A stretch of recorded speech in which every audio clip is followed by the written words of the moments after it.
compartilhar com vocês aqui. Eu só vou mostrar o código da atividade do Bootstrap, tá? Vou aumentar aqui um pouco. Não sei se vocês já estão enxergando aí. Conseguiram visualizar? Foi? É que demora um pouquinho para carregar, né? Quanto à gravação, eu estou gravando somente a minha voz, então o que vocês falarem não vai ficar gravado, tá? Eu estou gravando só a tela do Visual Studio Code. Então sintam-se à vontade aí para interromper e falar a qualquer momento.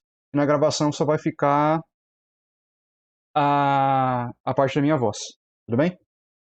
Beleza. Pessoal, só mostrando aqui então. Tem uma diferença da instalação do Bootstrap que eu coloquei lá para essa versão aqui do Bootstrap. Qual que é a diferença? Porque aqui eu coloquei no slide lá que eu tinha utilizado era 4.1.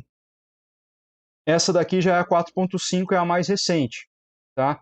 Então, consequentemente, as entradas ali que a gente tem são diferentes. Vou só quebrar as palavras aqui para ficar mais fácil para a gente visualizar. Bom, então só passando o código aqui, a gente tem um código do HTML em si, head, certo? O cabeçalho, onde eu tenho um link de referência para a minha folha de estilos do Bootstrap, e aqui está a versão. Lembrando que eu estou usando aqui a opção de instalação do Bootstrap de CDN, Content Delivery Network, ou seja, é um servidor específico onde eu obtenho esse arquivo, ele faz o confrontamento com esse código de integridade aqui, e depois libera o acesso lá. Libera o acesso de execução, na verdade, do CSS na nossa página. No segundo, na linha 8 aqui, eu tenho um script do Bootstrap, JS, que antes estava lá próximo do rodapé aqui do body, certo? Então ele veio aqui para cima, vai executar consequentemente nessa ordem. Eu tenho um link aqui para uma folha de estilos própria, porque eu também quero usar uma folha de estilos específica minha, tá? Então já adicionei o link aqui. Depois a gente vai para essa folha de estilos, a gente vai criar ela aqui agora. Na sequência, eu tenho a parte dos containers para gerar aquele desenho que a gente tem, né? Então, o que eu tenho aqui? Tenho um container principal, está dentro do meu body, porque é onde eu quero que apresente o conteúdo. E aí eu tenho uma linha e tenho uma segunda linha. Então, eu tenho duas linhas aí, tá? Só que essa outra linha, essa segunda linha, ela está dentro de uma coluna. Tá? Então, se a gente analisar aqui, ó, o que eu tenho? Eu tenho uma linha, e nessa linha, ó, vou até colocar aqui, selecionar, só identar aqui corretamente, né? Dentro dessa linha aqui, eu tenho uma coluna para small devices, ali no caso, tá? Com tamanho 8. Então, daquelas 12 colunas que o Bootstrap 4 usa, 8 são utilizadas para essa primeira parte que eu tenho aqui. E dessas 8, dentro dela eu tenho uma outra classe, eu tenho uma div, e essa classe aqui, painel, é criada pelo usuário. Os nós que criamos, no caso. Eu já vou mostrar ela lá depois. Tá? Aí o painel azul aqui é só para dar a coloração azul, e o painel aqui é para aplicar a formatação das bordas redondas ali no caso. Dentro dessa div, eu tenho uma outra linha, e aí essa linha, por sua vez, também ocupa 12, só que para medium devices aqui no caso, tá? Com tamanho 5 e o outro com tamanho 7. E aí eu tenho uma outra div interna, que é a primeira divisão, e a segunda divisão que a gente tinha lá no slide, certo? Preciso pegar o slide ou vocês lembram do que a gente está falando aqui? Ok. Bom, mas eu estou gravando já com o propósito de colocar a legenda depois para o Cristiano poder acompanhar, tá, pessoal? Então, aqui eu tenho 7 e o 5 aqui no caso, tamanho, para fechar o preenchimento de 12. E depois eu tenho uma segunda coluna, só que essa coluna aqui, ó, ela não ocupa nenhuma das 12 que estão internas a essa div. Ela ocupa, né, ela está no mesmo nível dessas colunas aqui. Então, as 8 mais as 4 aqui, eu tenho as 12 que preenchem toda essa linha aqui. Veja, essas duas colunas que eu tenho aqui vão preencher essa minha linha aqui interna. Essas outras duas colunas que eu tenho vão preencher essa minha coluna mais externa. Essa minha linha mais externa, né, na verdade. E aí aqui eu tenho só uma div com um painel, está escrito segundo painel aqui no caso. Tá? Então, como que eu vou aplicar o CSS aqui? Primeiro, call, SM8, row, container, call MD, isso daqui tudo vem já do Bootstrap, então eu não preciso me preocupar. O que eu tenho que me preocupar serão com as classes que eu desejo criar aqui, no caso, a painel e painel azul. Eu tenho aqui um CSS, eu já tinha colado aqui também. Até melhor, que daí a gente não perde muito tempo aqui. A gente vai fazer uma outra atividade com CSS lá. Bom, mas aqui, ó, o que está acontecendo? Eu tenho o body, vou quebrar aqui a tela e mostrar os dois, fica mais fácil. Eu tenho, então, o body que está sendo aplicado aqui uma margem para esse meu seletor, que refere-se ao elemento corpo ali da minha página. Eu tenho o painel, que eu aplico a propriedade board radius, tá? Para justamente fazer aquele contorno da minha borda. Eu tenho o padding aqui. E depois eu tenho margin bottom, ou seja, a margem inferior, que fica no rodapé, de baixo, certo? Eu tenho um background para o meu painel roxo e um background para o painel azul. Então, o painel azul é o mais externo, e dentro dele ele vai ter dois painéis roxos, e esse outro, por sua vez, vai ser painel azul. Então, se eu mandar executar isso, eu só salvar aqui. Bom, então aqui, ó, se a gente visualizar, a gente tem o primeiro painel, que é essa cor roxa aqui, e aí esse painel aqui que está um azul, mais claro, e aí eu tenho essa outra coluna aqui, essa daqui é a coluna com tamanho 4, essa daqui é a coluna com tamanho 8.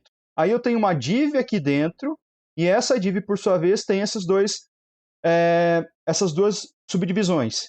Como que a gente enxerga isso? A gente pode ir mais ferramentas aqui no Chrome, né? Ferramentas do programador, que está em português, né? Mas tudo bem.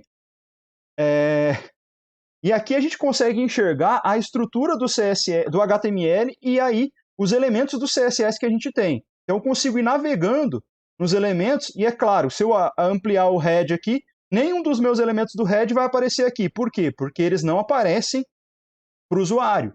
Eles são necessários para serem exibidos depois, com exceção, é claro, do meu título, que é o que eu tenho aqui na minha barra de títulos, certo? Mas minimizando aqui, então eu tenho a div container, a div class container.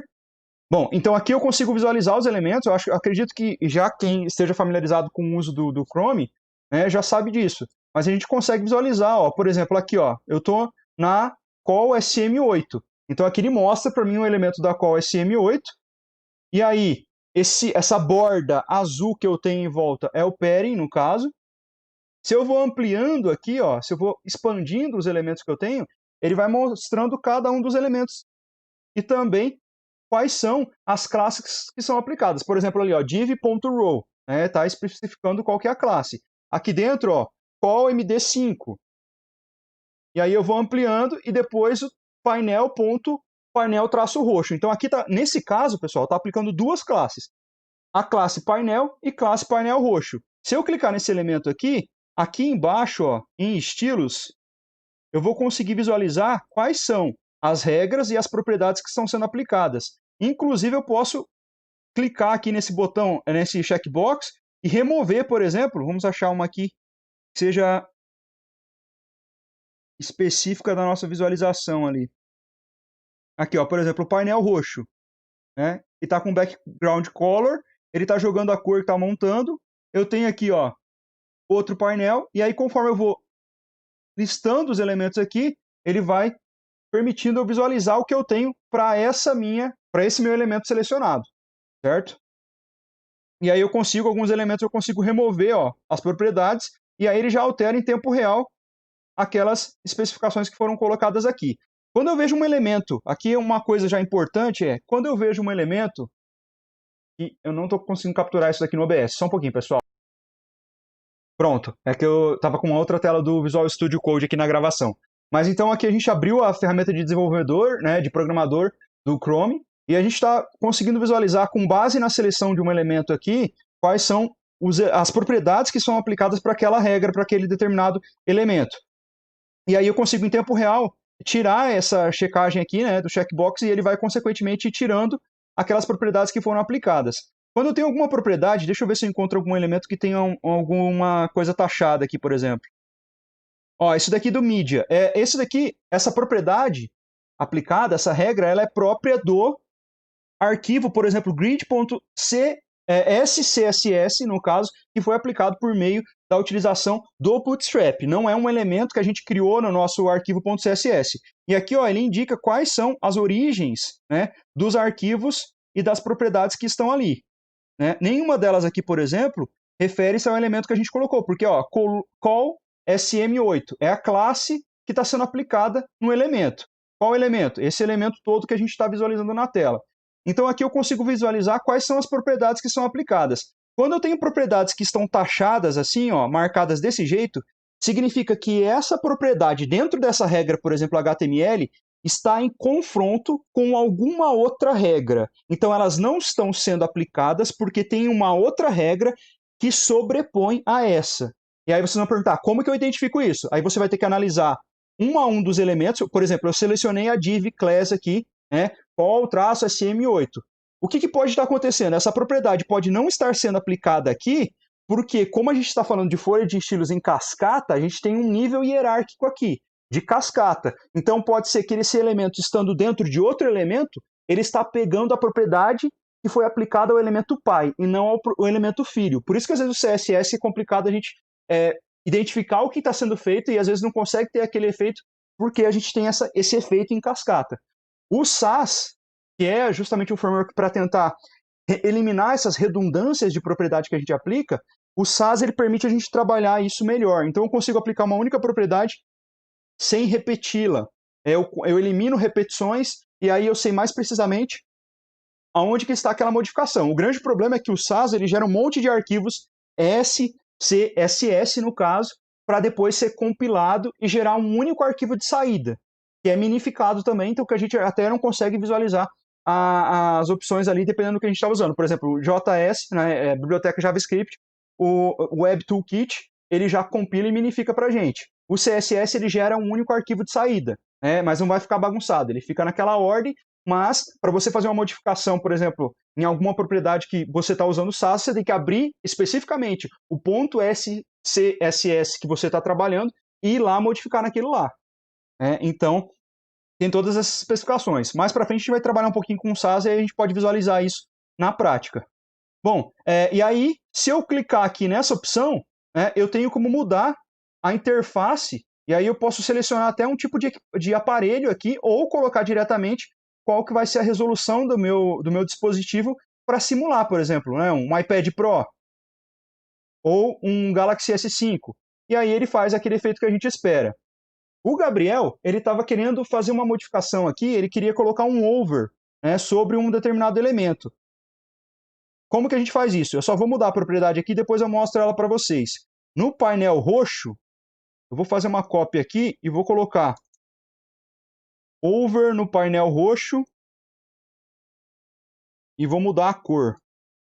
Vou colocar para uma cor vermelha aqui, para ficar bem gritante.